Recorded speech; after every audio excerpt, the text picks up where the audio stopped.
Please help me. It's okay, I'm here for you. Listen closely, because what I'm about to tell you will freeze you in place.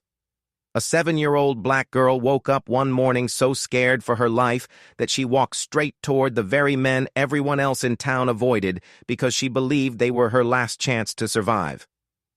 Before I tell you how far she went, you need to understand the moment everything changed.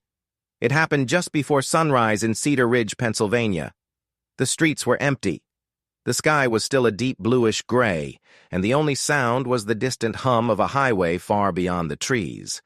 In the middle of that silence stood Mia Sanders, a tiny girl with a galaxy print backpack and eyes that hadn't seen a peaceful night of sleep in over a week. She wasn't supposed to be outside. She wasn't supposed to be alone, but fear can push even the smallest child to make choices no child should ever have to consider. And Mia, she was terrified. Not pretend scared. Not monster under the bed scared. I'm talking real fear, the kind that sits in your stomach and tells you that if you walk the same route to school today, something bad will happen. The kind of fear adults ignore because they think kids are exaggerating. The kind of fear that steals your childhood piece by piece. Mia's breath came out in little white clouds. She kept glancing over her shoulder, expecting that dark blue SUV to appear, the one with the varsity baseball sticker on the back window, the one driven by a teenage boy twice her size who thought it was funny to follow her home, the one she'd seen parked outside her apartment 3 days in a row. And the part you need to understand is this: nobody believed her. Not her principal, not the school counselor, not even the police officer her mom begged for help. They all told her the same thing: it's just kids being kids. But kids weren't doing this. Mia knew it.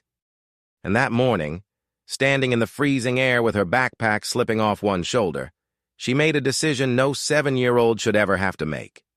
She wasn't going to school. She wasn't running away either. She was going somewhere she remembered from a happier morning, back when life still felt safe. Ellie's breakfast shack. She'd been there with her mom 2 weeks earlier. That's when she first saw them. The bikers. Big, rough, covered in tattoos. The kind of men adults whisper about. The kind of men kids stare at with wide eyes. The kind of men everyone warns you to avoid. But Mia remembered something different.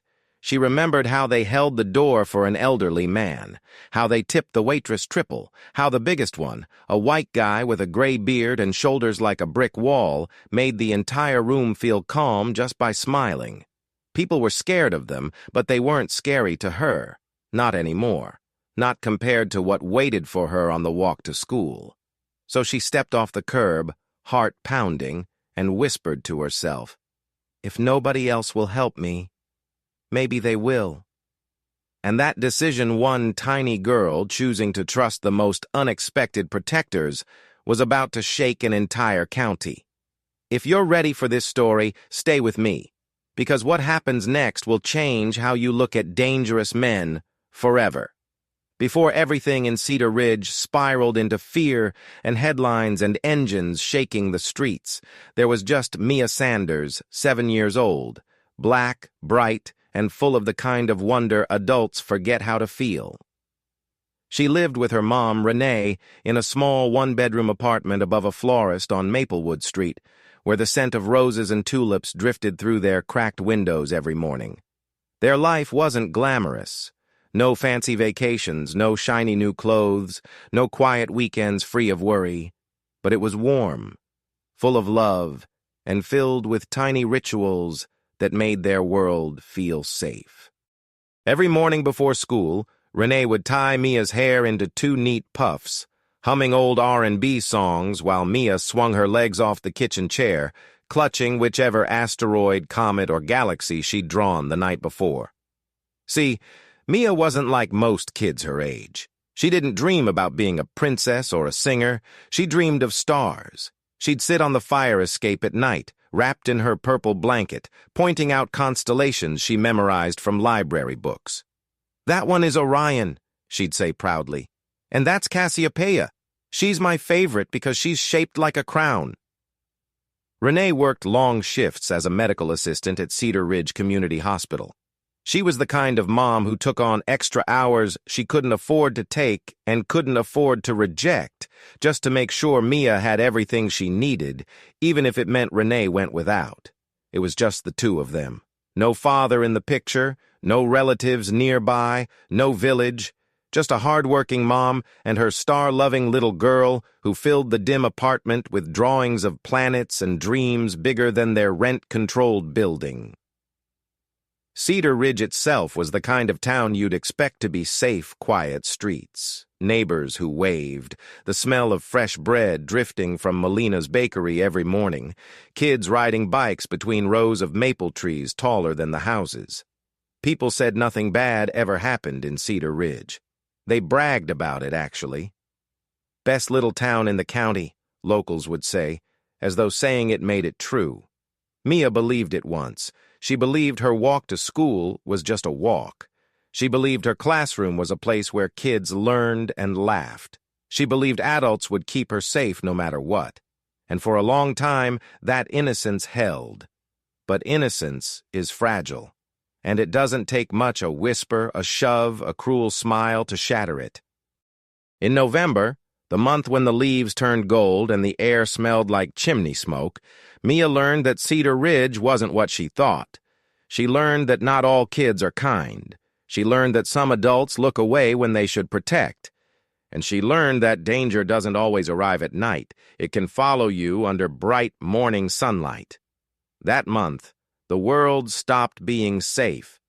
And that's when the story truly began. At first, the trouble didn't come crashing into Mia's life like a storm. It crept in the way shadows stretch across a room when the sun starts to fade, slow and almost unnoticeable, until suddenly everything is dark. It started on a Wednesday, the kind of ordinary school morning where Mia walked into Cedar Ridge Primary, clutching a drawing of Saturn she was excited to show her teacher. She didn't see them at first. Haley Brooks, the loud one, Mackenzie Ward, the tall one, and Brielle Stone, the quiet but mean one with eyes that always looked like they were searching for something to break. They were 5th and 6th graders older, bigger, bored, and hungry for someone smaller to push around. And Mia, with her gentle voice and planet stickers and kindness that showed on her face before she even spoke, became their perfect target. The first time they approached her, Mia thought they were just curious about her drawing. Haley snatched it from her hand, holding it high like a trophy while Mia jumped helplessly, asking, "Can I please have it back?" Mackenzie laughed, loud, sharp, the kind of laugh that makes you feel stupid even when you've done nothing wrong. Brielle didn't laugh. She just ripped the drawing in half and let the pieces fall to the floor like trash. That should have been the end of it. Just one cruel moment from bored older girls. But people like them don't stop at one moment. The next day, they blocked her locker. Mackenzie leaned down, hands on both sides of the metal door, trapping Mia like a cornered animal, whispering, "Why do you talk so weird? Why do you dress like a baby?" On Friday, they followed her to the bathroom, kicking the back of her shoes so she stumbled, then laughing when she tried to walk faster. Mia tried to tell herself it was nothing, that maybe they'd get bored and move on, but the truth was simple. They liked it. They liked how she froze. They liked how she whispered, "Stop." They liked how easy she was to hurt. By the following week, their cruelty had turned into a game. They stole her lunchbox, passed it between them like a football, while Mia chased helplessly. They snatched her hair accessories. They mocked her name. They called her Space Case because of her planets. And Brielle, the quietest one, became the worst. "You don't belong here," she'd hiss when no one was watching. "Nobody even likes you." Mia started eating lunch in the library. She stopped raising her hand in class. She kept her jacket on even when it was warm, trying to make herself smaller. She learned to spot the flicker of a shadow behind her, the echo of footsteps that meant the girls were nearby. The school hallways, once just noisy tunnels between classrooms, became avenues of fear. And the most heartbreaking part? Mia didn't fight back. She didn't know how. She was 7'7", and the world she trusted had turned on her with the full force of older kids who recognized kindness as weakness. And while all of this was happening inside the school, none of the adults noticed. Or maybe they noticed and chose to ignore it. Either way, the message was clear. Mia was on her own. But she had no idea the bullying was about to cross a line so terrifying it would make the hallway harassment feel like nothing in comparison. What started as hallway cruelty quickly evolved into something darker, something calculated, something that wrapped around Mia like a tightening rope she couldn't break free from. Within days, the three girls, Haley, Mackenzie, and Brielle, realized that Mia wasn't just scared. She was affected, and that made hurting her feel like entertainment. They began following her between classes, not loudly this time, not with obvious shoves or ripped papers, but with whispers, smirks, and steps that were always just a little too close. Mia would walk faster, clutching her books to her chest, and the girls would match her pace exactly, their footsteps echoing behind her like shadows she couldn't outrun. In the cafeteria, they tripped her once, just once, and the entire room erupted in laughter when her tray clattered to the floor, chocolate milk running across the tiles like spilled shame. Mia didn't cry. She just scrambled to clean it, her hands shaking as she apologized for a mess she didn't make. After that, she stopped eating lunch altogether, choosing instead to hide in the back corner of the library behind the shelf of outdated encyclopedias. But the library wasn't an escape for long. One afternoon, Haley followed her inside, pretending to look for a book, brushing past her just close enough to whisper, "We can find you anywhere." From that day, every classroom Mia walked into felt like a trap. Every quiet moment felt like an ambush waiting to happen. And then came the after-school torment, the part no teacher ever saw, the part that scared Mia so deeply she began dreading the final bell. Haley and Mackenzie would follow her at a distance of about 20 feet, far enough to avoid suspicion, close enough to torment her with their presence. She'd hear their giggles, their comments, the shuffle of their sneakers on the cracked sidewalk. "Nice apartment. Looks dirty," Mackenzie would comment loudly enough for Mia to hear when she reached her building. "Bet her mom can't even afford real food," Haley would add. And Brielle, always the quietest, would just stare with a coldness that made Mia's skin crawl. That's when the nightmares started. Mia began waking up drenched in sweat, convinced someone was standing in her doorway ready to grab her. She asked her mom if she could sleep with the light on. She stopped sitting on the fire escape, stopped drawing planets, stopped humming to herself. The house felt smaller, darker, unsafe. And the worst part, worse than the tripping, the insults, the stalking walk home, was the shift Mia felt inside herself. She started believing them, believing she was weird, believing she didn't belong, believing she didn't deserve to feel safe. And that belief, that internal collapse, is exactly what bullies thrive on. But Mia didn't know that the true danger wasn't the girls at all. They were just the beginning. The real threat was older, stronger, and already watching her from the shadows of Cedar Ridge. She had no idea that her world was about to get even darker and far more dangerous than anything those girls could ever do. Renee Sanders didn't need anyone to tell her something was wrong. She felt it in the air of their tiny apartment, in the way the laughter had drained from their evenings, in the way Mia moved through the world like someone waiting to be hit. At first it was little things. Mia came home quieter, slower, less talkative about her day. She stopped showing her drawings, the ones she used to wave around with excitement the moment the door opened.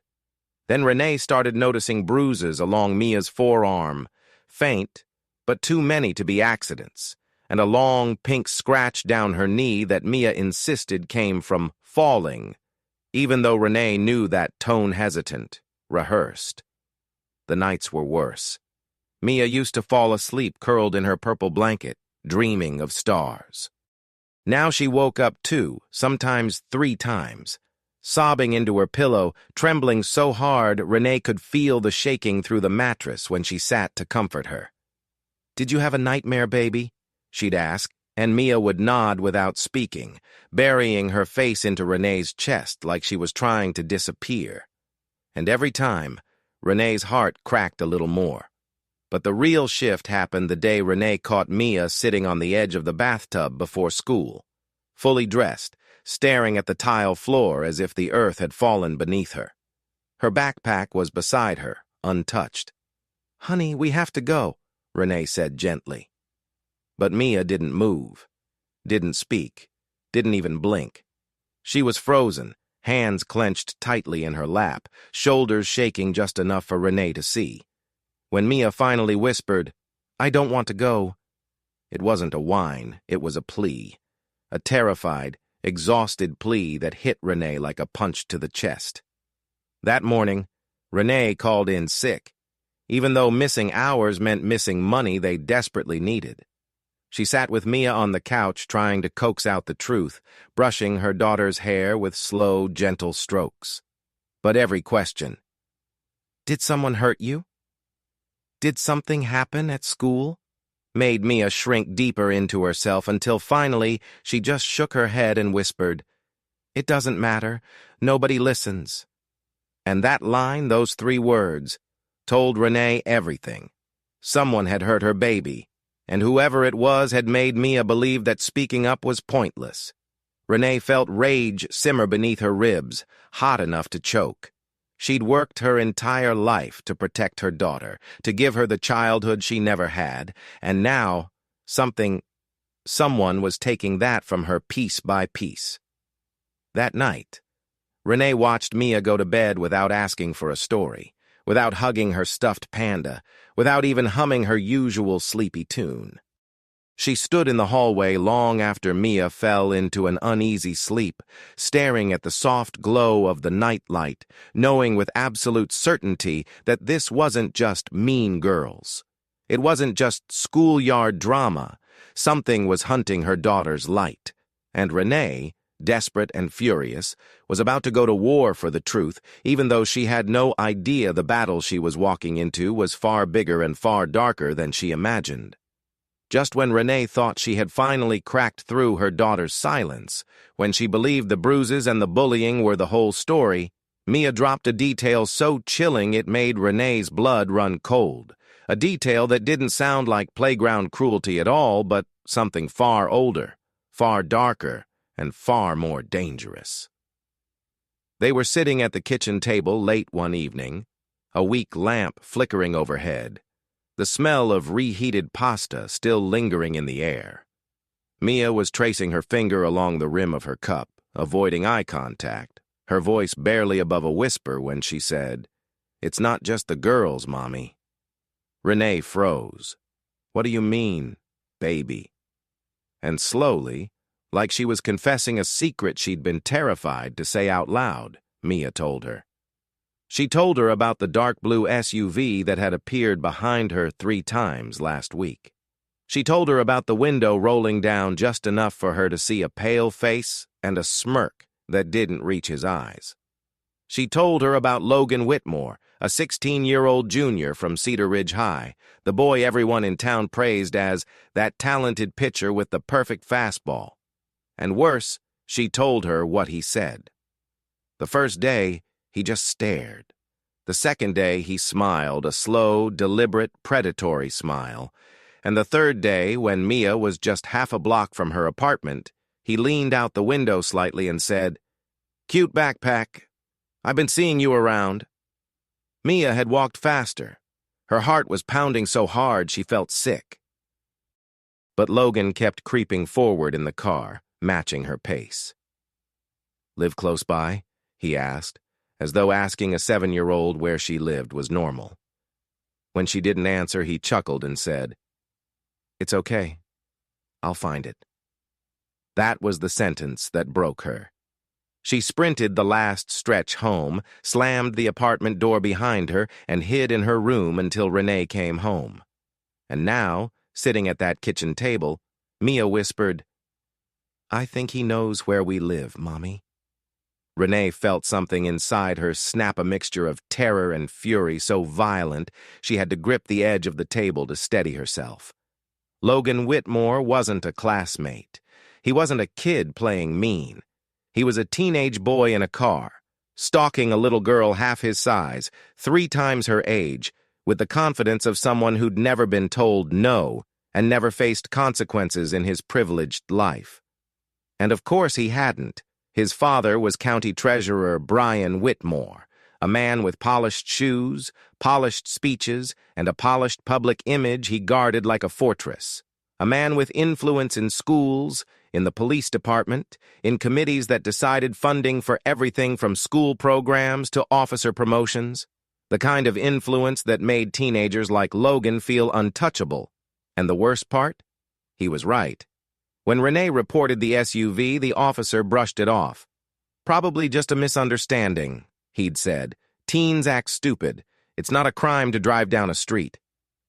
Renee had walked out of that police station shaking with rage.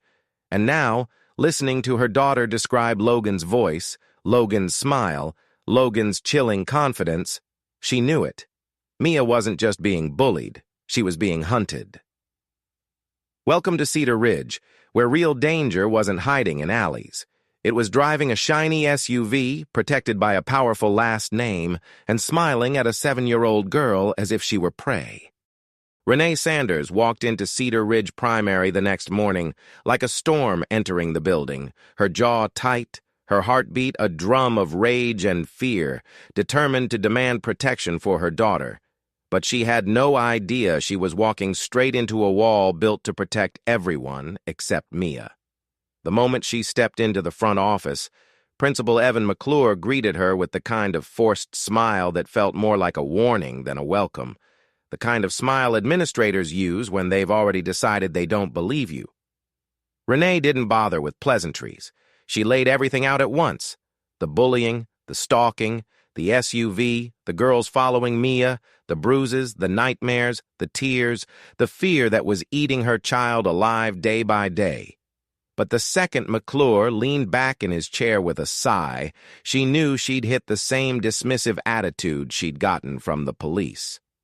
"Ms. Sanders," he began, his voice dripping with that practiced calm that makes parents want to scream. "Children sometimes exaggerate situations when they're overwhelmed. These conflicts you're describing are normal social friction. Girls can be dramatic." Dramatic. Renee felt her nails dig into her palms. "She's 7 years old," she snapped. 7. She's terrified to walk into this building. But McClure simply folded his hands and repeated, "We've seen sensitive students misinterpret harmless interactions." Harmless. The word burned.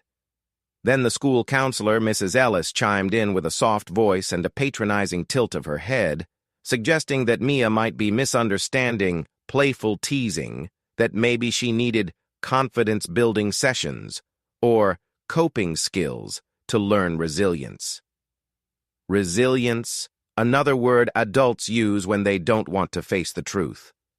Renee demanded they address the older girls, Haley, Mackenzie, and Brielle, but McClure casually waved it off.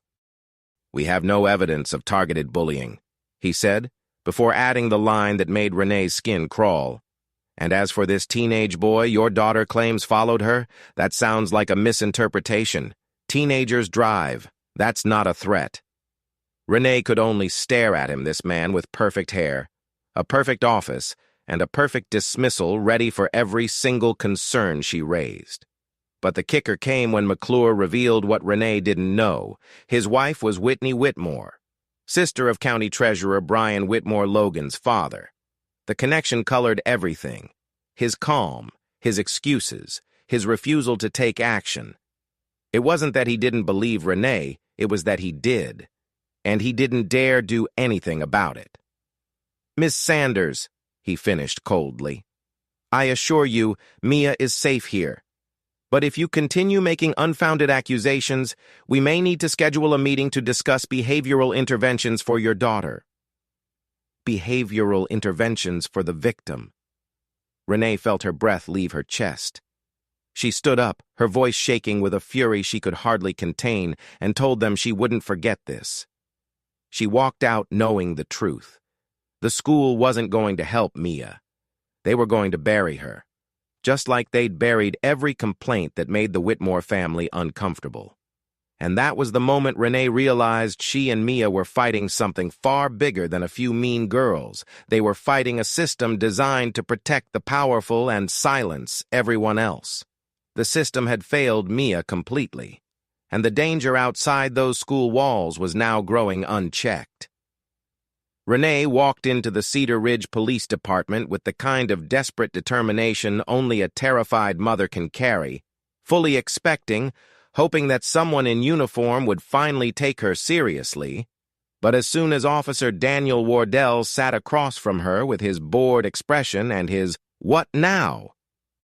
sigh, she knew she was about to be dismissed all over again. She laid it all out, the bruises, the threats, the older girls stalking her child through the hallways, and most importantly, the teenage boy in the dark blue SUV, Logan Whitmore, following a 7-year-old home and telling her with a smirk that he'd find out where she lived.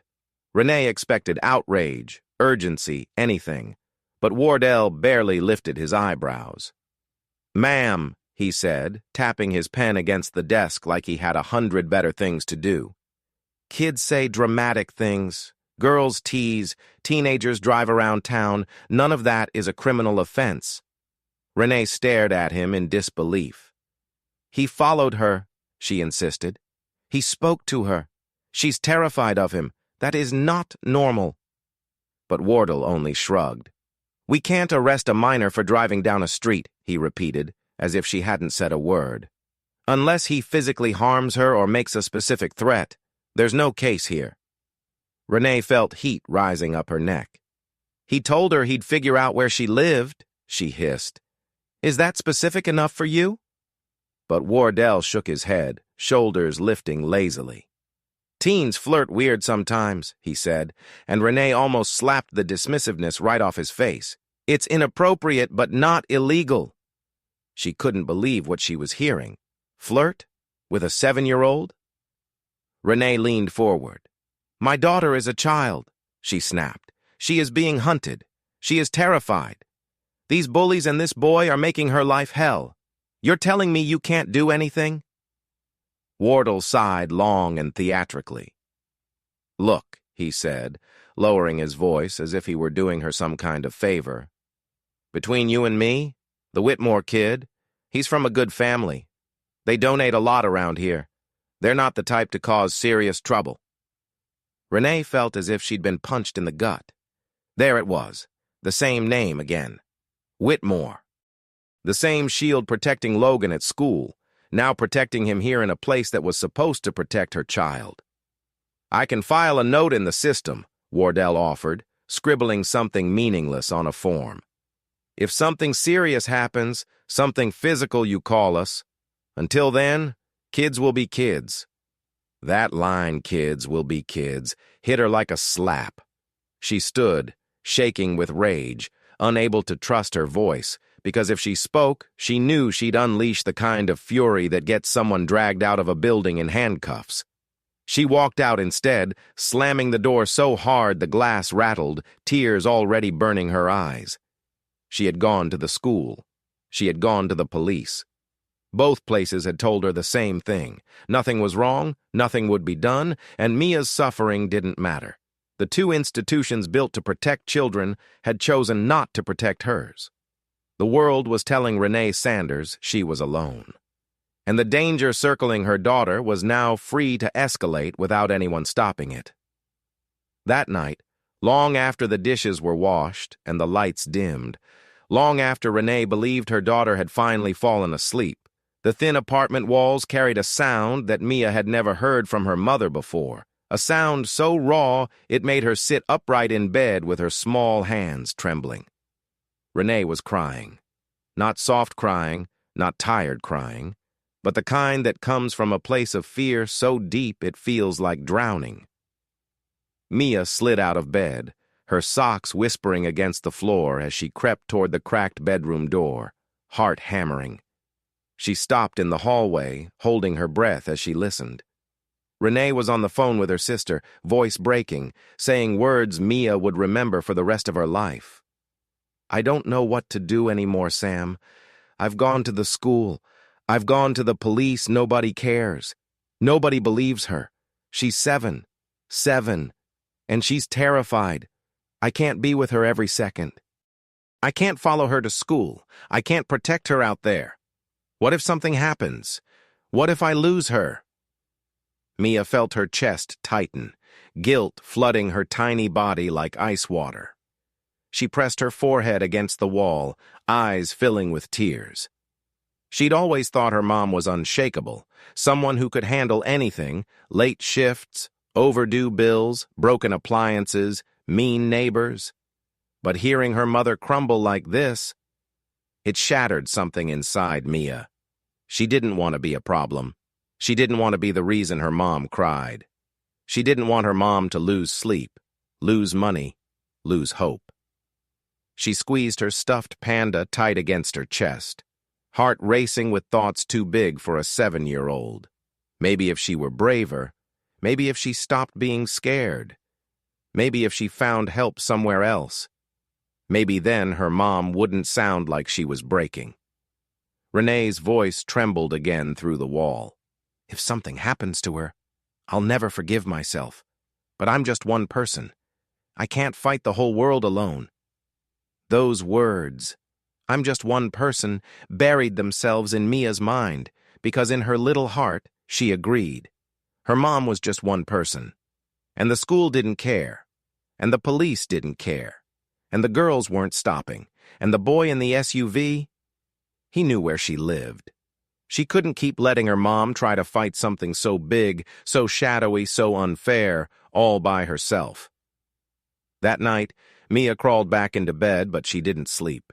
She stared at the ceiling, breathing quietly, thinking. It wasn't a childish thought. It wasn't simple. It was the terrifying clarity of someone who had run out of options. If the people meant to protect her wouldn't help, she would have to find someone who would, someone strong, someone nobody else messed with. Her mind drifted to the memory of chrome, leather, roaring engines, and a giant man with a gentle smile. The bikers at Ellie's, people feared them. But they hadn't looked scary to her. They'd looked powerful, safe, even. And as Mia's eyes finally grew heavy near dawn, an impossible idea formed in her mind, an idea that would change everything. If no adult believed her, maybe she needed to choose different adults, courageous ones, loud ones, the kind nobody ignored. Tomorrow before school, she was going to find them. Lying there in the dim morning light, Mia's mind drifted back to a moment she hadn't realized would matter. A small, ordinary Saturday at Ellie's breakfast shack, 2 weeks before her world fell apart. She and her mom had gone there for pancakes, the kind with powdered sugar that made Mia's cheeks dusted white when she smiled. And the place had been warm and bright with the sound of clinking plates and coffee machines hissing. That's when she saw them. The bikers. Not just one or two, an entire row of them at the counter, like a wall of leather and tattoos and intimidating silence. They were enormous to her, larger-than-life men and women in heavy boots and worn jackets with patches she didn't understand, patches that looked like badges from a world far from hers. Iron Vow Riders, Steel Brotherhood, Patriot, Chapter 12. People in the diner kept glancing at them, cautious, nervous, avoiding eye contact like the bikers were storm clouds that might explode if provoked. But Mia didn't feel that fear. She felt curiosity. These people didn't carry the danger energy of bullies or stalkers. They carried something else entirely: strength, presence, power, and something softer beneath it, something protective she couldn't name. She watched how the biggest man, this giant with a thick gray beard and a voice that rumbled like distant thunder, held the door open for an elderly veteran with trembling hands. She watched another biker slide a $20 bill under his coffee cup for the waitress who'd been limping since she clocked in. She saw a tough-looking woman with braids help a toddler pick up crayons he'd spilled on the floor. They were loud, they were rough, they were impossible to ignore, but their kindness wasn't loud. Their kindness was natural, instinctive, casual. It was the kind of kindness that didn't require applause. That morning, Mia had stared at them for so long that the gray-bearded giant noticed her watching. Instead of scowling or shooing her away, he winked. Just a small, warm wink that made her instantly grin into her chocolate milk. Her mom noticed and whispered, "Honey, don't stare. Those folks have their own lives." But Mia couldn't help it. Something about them felt safe. Not the delicate safety of teachers or counselors who used soft voices and gentle smiles. No, this was the kind of safety that made everyone else step out of the way. The kind that made danger think twice. The kind that bullies ran from. And now, 2 weeks later, when the world felt like it was closing in on her from all sides, girls at school, the boy in the SUV, the adults who didn't care, her scared little brain finally connected the dots. If everyone else was afraid of the bikers, maybe that meant the bad people would be afraid of them too. Maybe those huge, leather-wearing, thunder-voiced strangers were the only people powerful enough to scare the fear away from her life. Mia pulled her blanket tighter around herself, the decision forming in her chest like a tiny flame. Tomorrow morning, before school, before anyone could stop her, she would go back to Ellie's. She would walk right up to that gray-bearded giant. And she would ask him the question no 7-year-old should ever have to ask. "Will you protect me?" The next morning, long before the buses rumbled through Cedar Ridge, and long before Renee's alarm buzzed her into another exhausting workday, Mia slipped out of bed with a clarity far too grown for her small frame. She had already decided today she would find the bikers. The sky outside was still an inky blue, the kind of pre-dawn darkness that makes even familiar streets feel unfamiliar.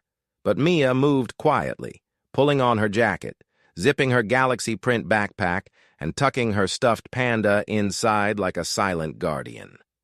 She heard the shower start right on time, as always, and she knew that gave her exactly 8 minutes before her mom stepped into the hallway to wake her. Her heart hammered against her ribs as she opened the apartment door, the cold November air slapping her cheeks instantly. But she didn't flinch.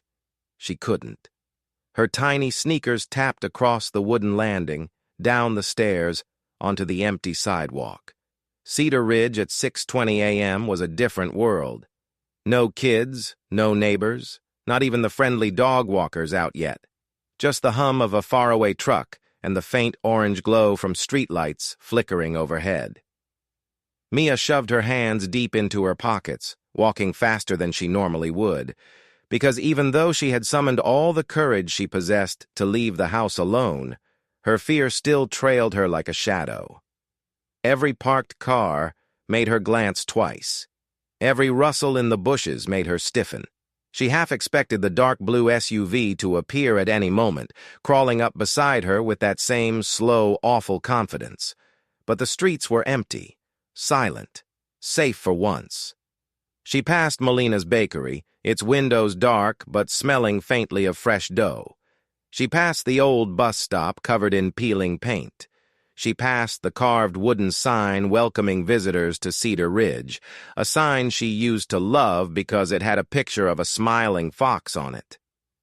Today she didn't look up. She just kept moving, breathing fast, clutching the straps of her backpack so hard her fingers hurt.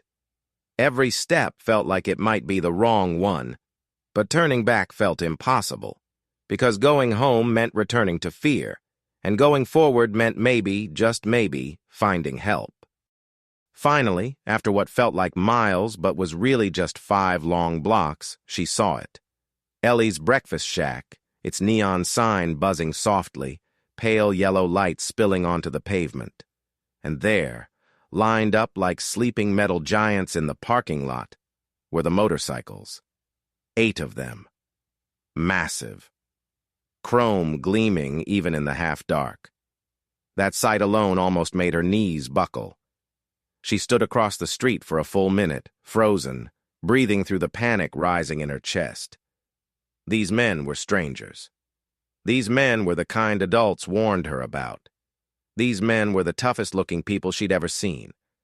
But then she remembered her mom crying. She remembered the SUV. She remembered the girls who whispered threats against her smile. And she remembered that no one else, no teacher, no counselor, no officer had done a thing to stop it. So Mia inhaled, stepped off the curb, crossed the street with trembling legs, and pushed through the diner's door. The bell chimed. Conversations stopped. Heads turned. And a 7-year-old girl, terrified and exhausted and desperate, walked straight toward the only hope she had left. When Mia stepped inside Ellie's breakfast shack, the warm air, thick with coffee and bacon grease, hit her like a wave, but it didn't calm her trembling legs. The place went silent the moment the bell above the door chimed, and every biker in the room turned toward the tiny girl standing there alone at 6:40 in the morning. For a moment she just stood frozen, her eyes darting between the massive leather jackets, the heavy boots, the tattooed arms, the intimidating patches that looked like they belonged to warriors from another world. But then she saw him, the giant with the gray beard, broad shoulders, and weathered hands wrapped around a steaming mug. Cole Grizzly Dalton, president of the Iron Vow Riders, a man whose presence alone could silence a room. He turned slowly, eyebrows rising, when he saw a child, a trembling 7-year-old, walking straight toward him like she was approaching a mountain. Mia's throat felt tight, but she kept moving, weaving between stools and tables until she stood right beside him, small enough that her head barely reached the height of his elbow. Cole set down his mug. The whole diner held its breath. He leaned forward, lowering himself so his eyes met hers, and in that moment the world seemed to shrink until only the two of them existed, the giant and the little girl with fear written across her face. His voice, when he spoke, was deep but gentle, the gentleness of a man who had seen real danger and recognized its echo in her eyes. "Hey there, sweetheart," he murmured. "You lost?" Mia swallowed hard. Her heart felt like it might burst right through her ribs.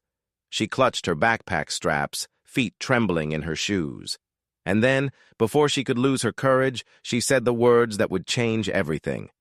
I need you to walk me to school," she whispered, her voice breaking. "The bad people, they're trying to hurt me, and nobody else will help." The diner went dead silent.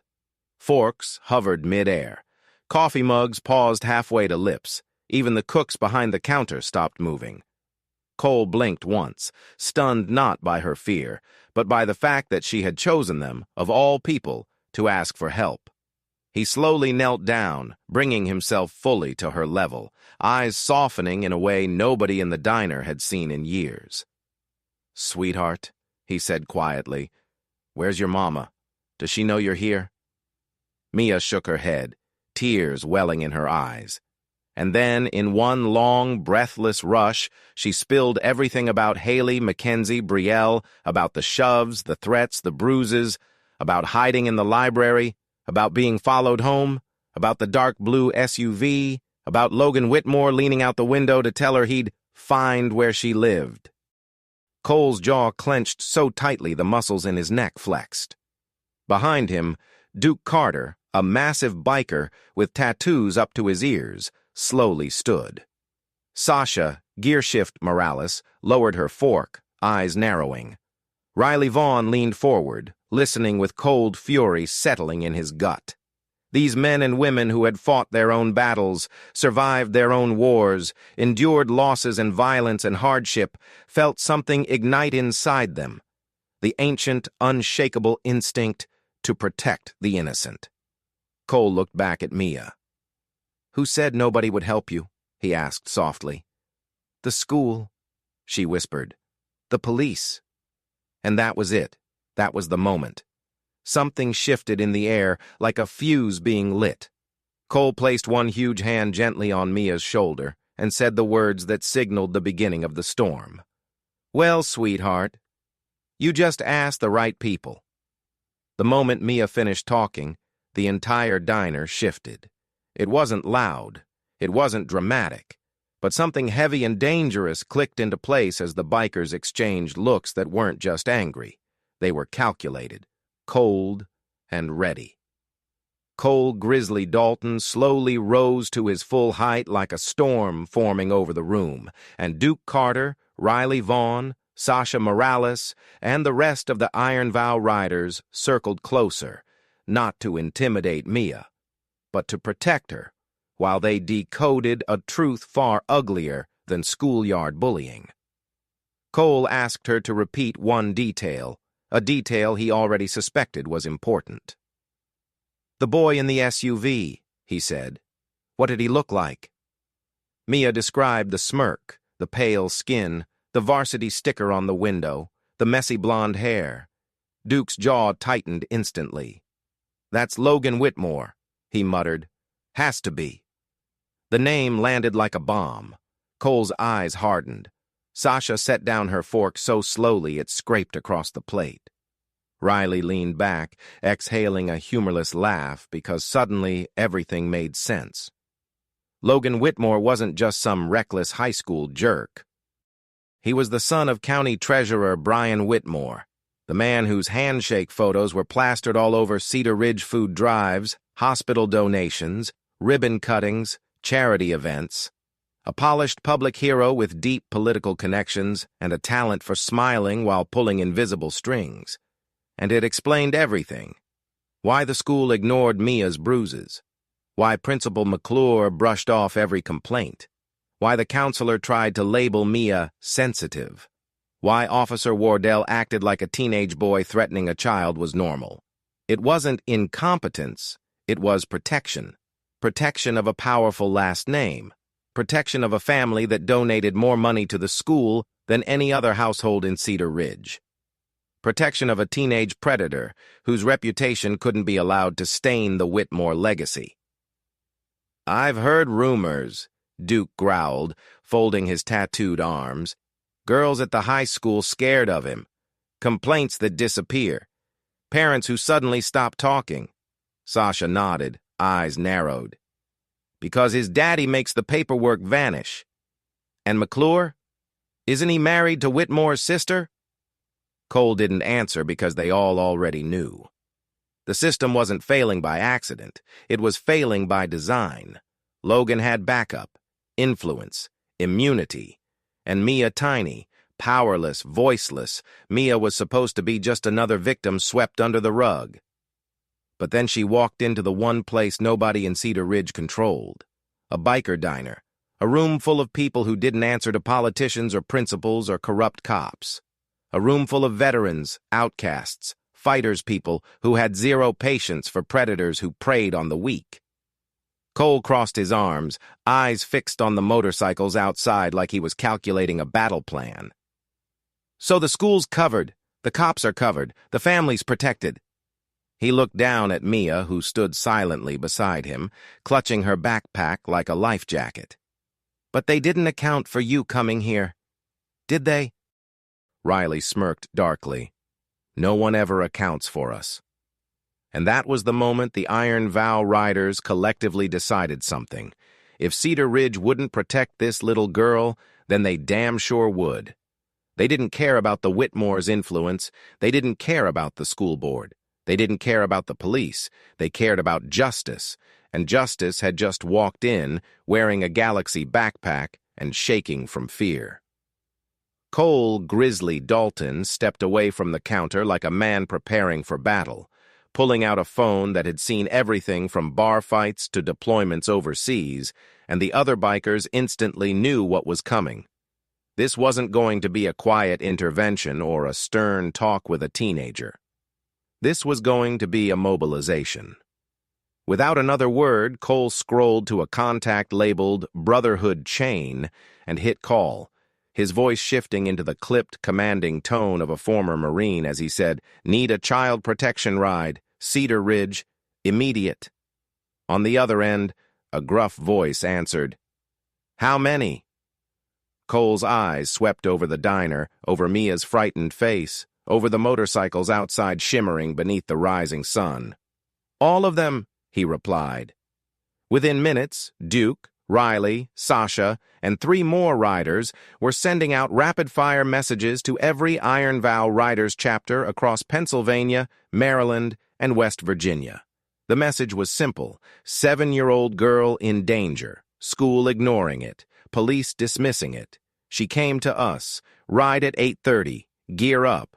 And in the biker world, nothing, absolutely nothing activates faster than a call to protect a kid.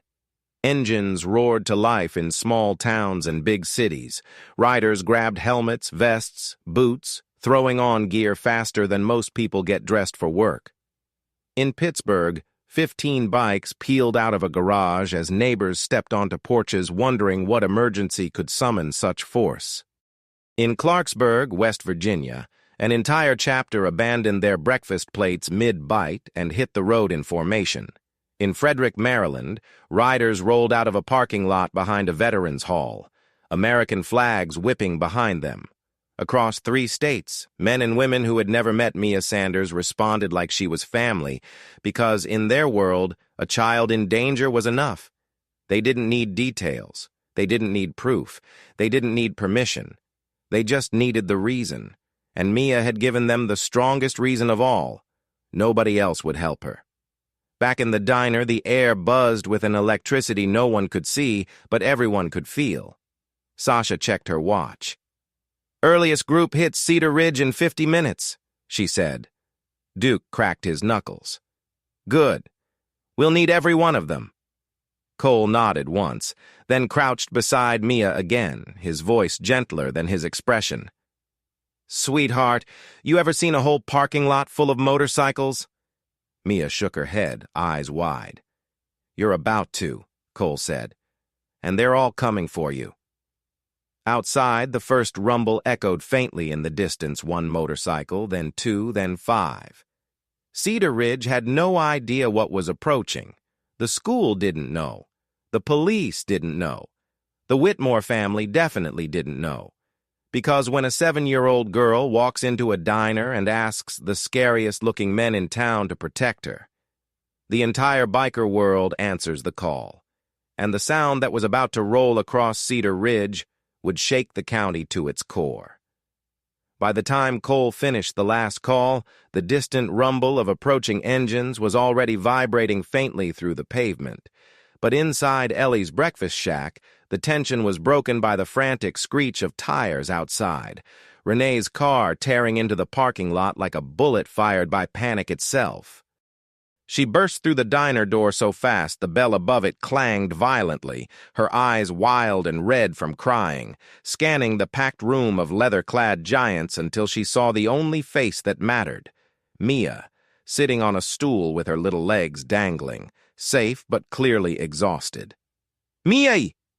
Renee nearly collapsed as she ran to her daughter, dropping to her knees, pulling Mia into a crushing embrace, so tight the child let out a soft gasp before melting into her mother's arms. "Don't you ever do that again?" Renee sobbed, rocking her without realizing she was swaying, her tears falling into Mia's hair. I thought. Her voice broke completely, but Mia just whispered, "I'm sorry, Mommy. I needed help." Those 4 words, small, trembling, honest, stabbed Renee deeper than any accusation ever could. She looked up at Cole, Duke, Sasha, and the others for the first time, really seeing them. Enormous figures in worn leather, tattooed arms, intimidating presence. Yet all of them were standing at a respectful distance, watching mother and daughter with quiet, protective eyes. Cole stepped forward carefully, like approaching a frightened animal, hands open to show he meant no harm. "Ms. Sanders," he said gently, "my name's Cole Dalton. Your daughter came to us because she thought nobody else could keep her safe." Renee instinctively pulled Mia closer, her fear igniting at the size of the man in front of her. He looked like he could lift a car with 1 arm. Why here? Why you?" she stammered. Cole didn't flinch. "Because she's smarter than the people who failed her," he said simply. She knew what kind of help she needed. Renee blinked, thrown by the quiet certainty in his voice. Then he continued, "Your daughter told us everything. The girls at school, the SUV, the boy following her, the threats, and the way the school and the police dismissed you." Renee's breath caught. No one had said it out loud like that before. No one had acknowledged the truth. Cole softened. "You're not crazy. You're not overreacting. Your daughter is in danger, and we're not going to let a damn thing happen to her." Renee stared up at him, tears spilling again, not just from fear this time, but from relief so intense it almost hurt. For weeks, she'd been fighting alone, screaming into a void of indifference. But now, these strangers believed her. These strangers were already preparing to act. Mia squeezed her mom's hand. "They're going to walk me to school," she whispered. And as if on cue, the low thunder of dozens of motorcycle engines rolled into the parking lot, shaking the windows, rattling the silverware, making Renee's breath hitch in her throat. Cole glanced toward the sound, then back at Renee. "Ma'am," he said with a solemn nod, "your daughter's got an army now."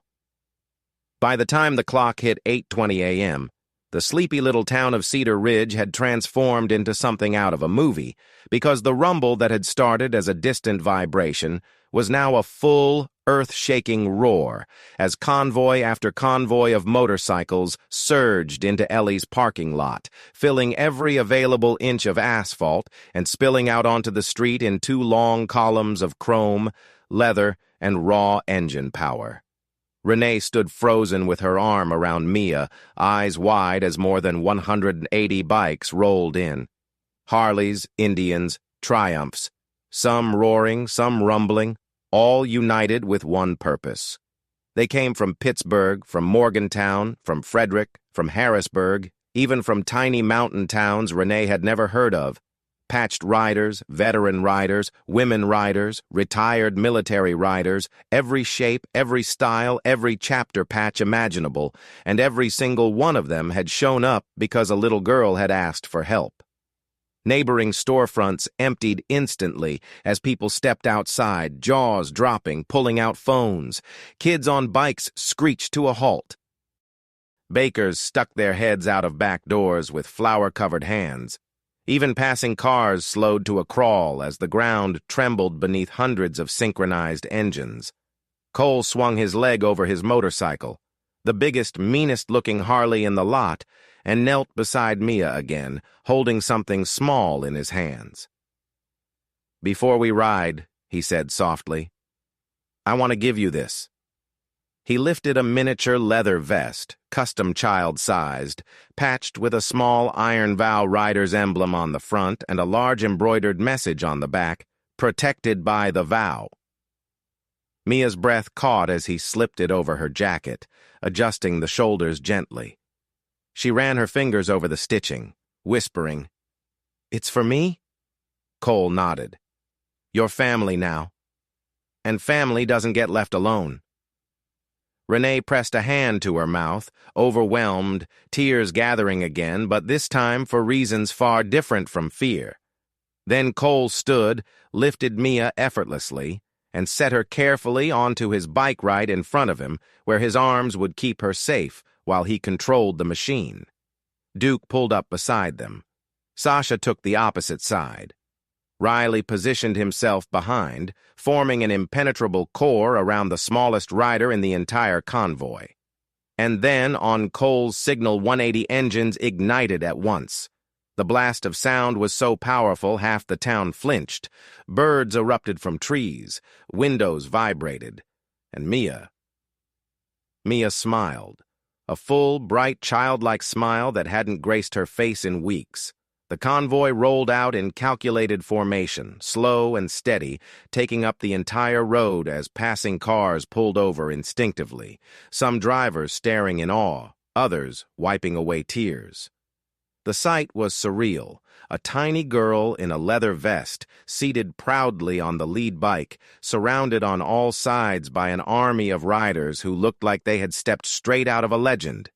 People pointed. Kids waved, adults whispered.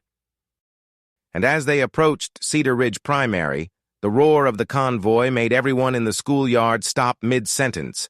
Teachers froze, parents turned, students pressed their faces to the fence. The entire school went silent, right before the convoy arrived like a wall of thunder and steel, delivering one little girl to her classroom with the force of an earthquake. Mia wasn't scared anymore. Today, she wasn't the victim. Today, she was the most protected child in the entire county. When the 180-bike convoy rolled to a stop in front of Cedar Ridge Primary, the ground still humming from the engines, the schoolyard transformed from a place of routine chaos into absolute stillness. Every kid, every parent, every teacher frozen as Mia climbed off Cole's bike, her tiny leather vest gleaming in the morning sun like a badge of honor. Students erupted into whispers, pointing, wide-eyed and astonished. But Mia didn't shrink from the attention. She stood taller than she ever had, protected on all sides by towering riders forming a human and steel barrier around her. Cole walked at her side, Duke and Sasha flanking her like personal bodyguards, while Riley and 24 other bikers positioned themselves along the school's perimeter in a silent, unmistakable show of force. And that's when the bullies Haley, Mackenzie, and Brielle finally realized their little playground empire had just collapsed. They stood near the basketball court, pale as chalk, unable to move, their bravado evaporating in an instant. Haley's jaw dropped. Mackenzie grabbed her sleeve, whispering frantically. Brielle backed up until she hit the fence, eyes darting like a trapped animal. The girls had tormented Mia for weeks without consequence because adults ignored it, but adults weren't in control today. Bikers were. Marcus "Ghost" Patterson, a 6'4" retired Army Ranger with shoulders like boulders and a quiet intensity that made grown men straighten their posture, stepped out of the formation and walked directly toward the 3 trembling bullies. Kids scattered in every direction, creating a wide-open path as if Moses himself had parted the playground. Ghost didn't raise his voice. He didn't puff his chest. He didn't threaten. He simply crouched down so his eyes were level with theirs, and the silence was so heavy it felt like it pressed the air from the playground. No one could hear exactly what he said, only the 3 girls heard it. But whatever words Ghost delivered were enough to shatter every ounce of arrogance they had. Haley's face crumpled first, her bravado collapsing into tears she tried to swallow. Mackenzie's lips trembled so hard she could barely breathe. Brielle cold, quiet. Brielle broke completely, her eyes filling until tears spilled down her cheeks. Ghost didn't touch them. He didn't yell, but his message landed with the weight of a lifetime. They would never go near Mia again. When he stood up, the entire playground held its breath. The girls backed away, stumbling over each other, fleeing toward the far side of the yard like the ground beneath them was on fire. But Ghost wasn't finished, not yet, because across the street, parked half-hidden behind a building, sat the dark blue SUV with the varsity sticker on the back window. Logan Whitmore. Watching, planning, waiting to see if Mia was still an easy target. He didn't expect 180 bikers. He didn't expect the entire playground to be staring at him. And he sure as hell didn't expect 5 riders to step away from the formation and walk directly toward his SUV, blocking his exit with calm, lethal precision. Logan's face drained of color. His hands fumbled on the steering wheel as Cole approached his window, leaning in with a stare that froze the teen in place.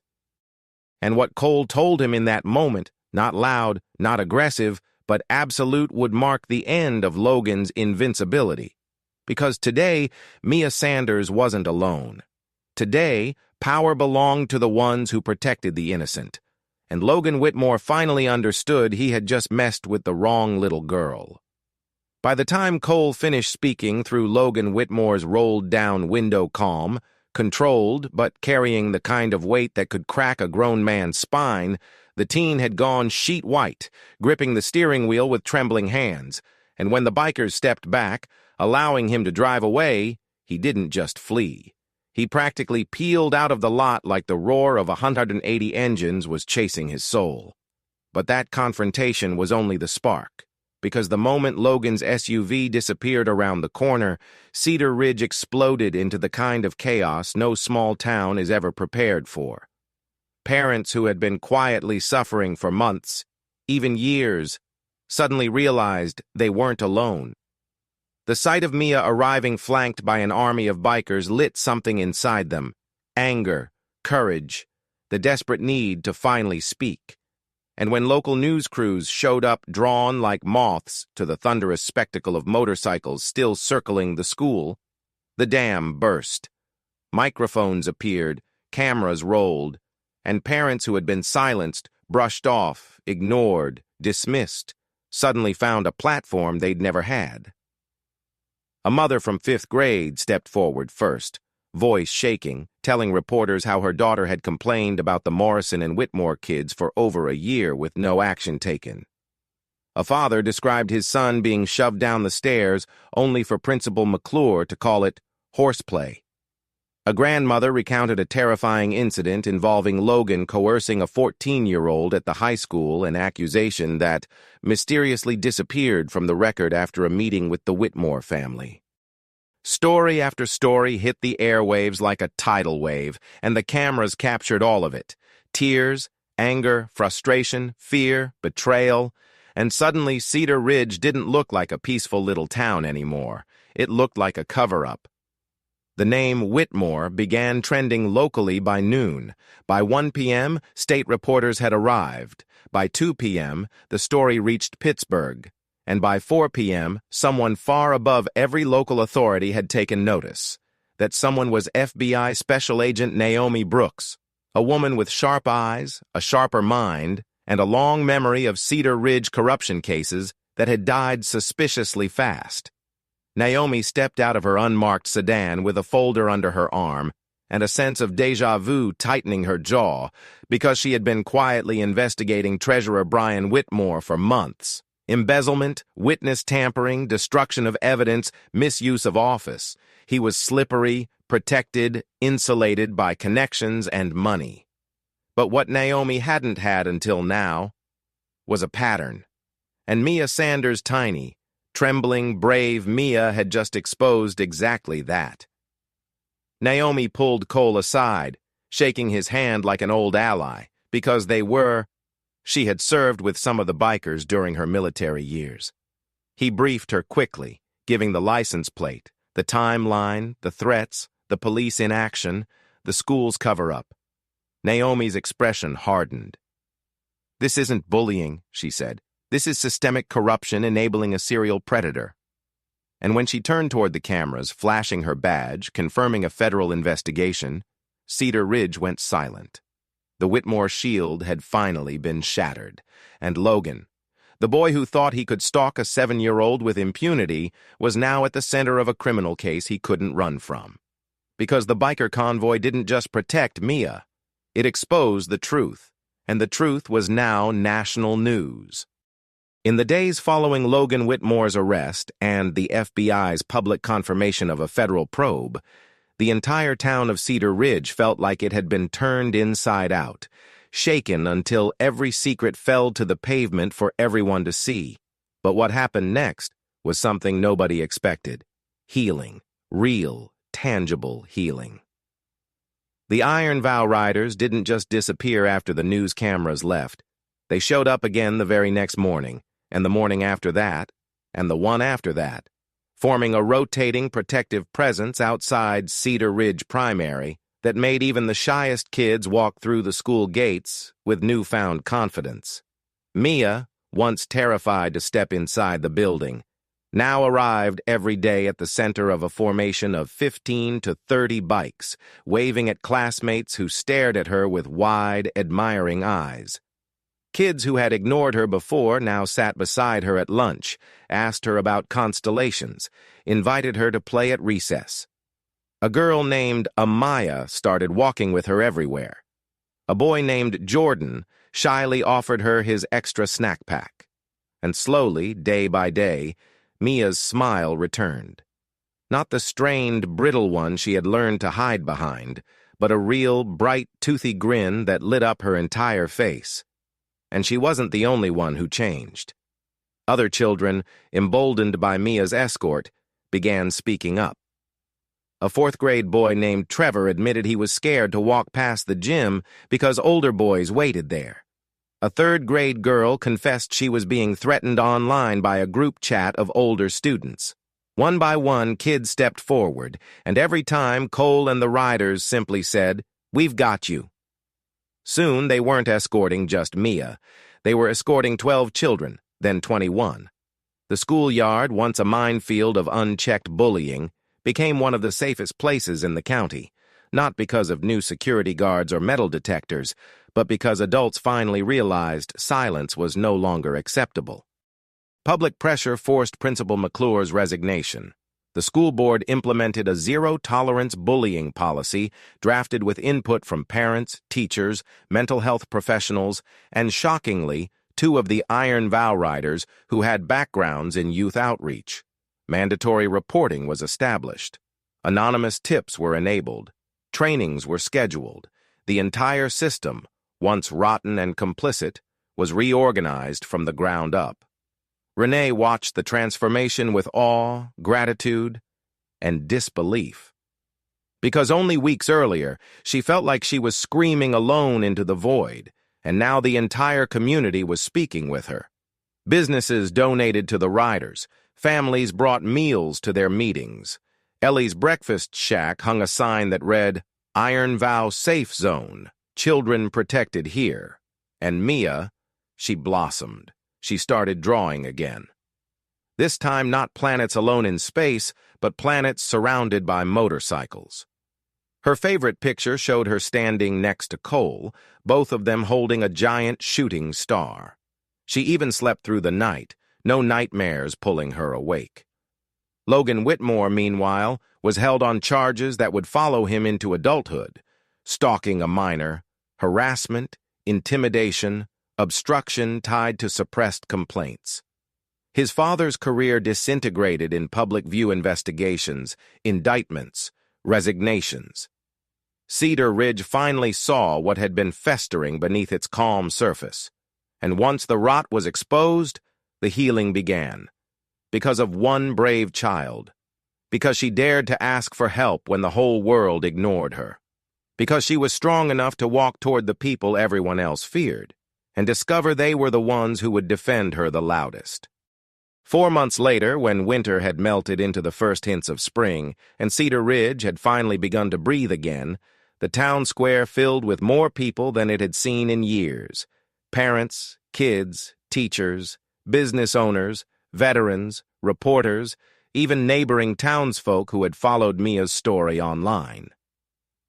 The mayor stood on a small wooden stage, a microphone squealing slightly in the cool air, holding a polished silver key to the city. But when he handed it to Cole, Grizzly Dalton, the towering biker shook his head, smiled gently, turned around, and knelt so he could offer it directly to the little girl who had changed everything. "This belongs to you," he said, his voice thick with emotion. "You're the bravest one here." Mia's eyes sparkled as she took the key with both hands, the weight of it almost too much for her small palms, but her smile burned brighter than the late afternoon sun. And that wasn't the end, not even close.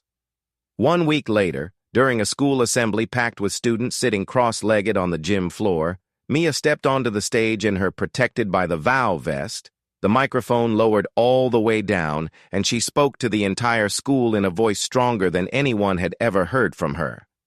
"My name is Mia Sanders," she began, her words steady. "And I used to be scared every day. But I learned something. Being scared doesn't mean you're weak, and asking for help doesn't make you a baby. It makes you brave. If something bad is happening to you, you have to tell someone. And if the first person doesn't listen, you tell someone else. And you keep telling people until somebody hears you. There are good people everywhere. You just have to find them."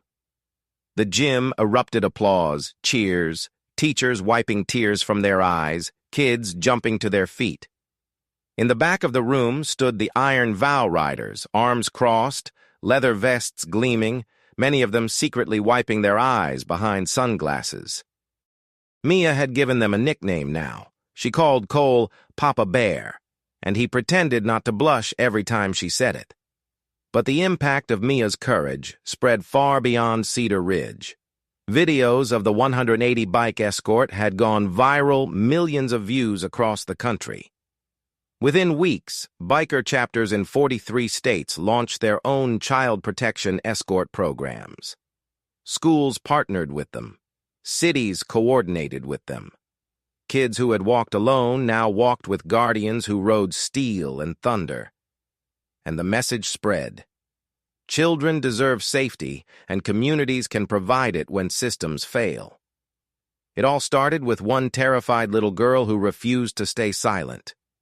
One child who walked into a diner at dawn to ask the toughest men she'd ever seen to walk her to school. One small voice that became a national movement. If Mia's courage inspires you, remember this. Heroes don't always wear capes. Sometimes they wear leather. And all it takes to change the world is the bravery of a single child willing to ask for help, loud enough for the right people to hear.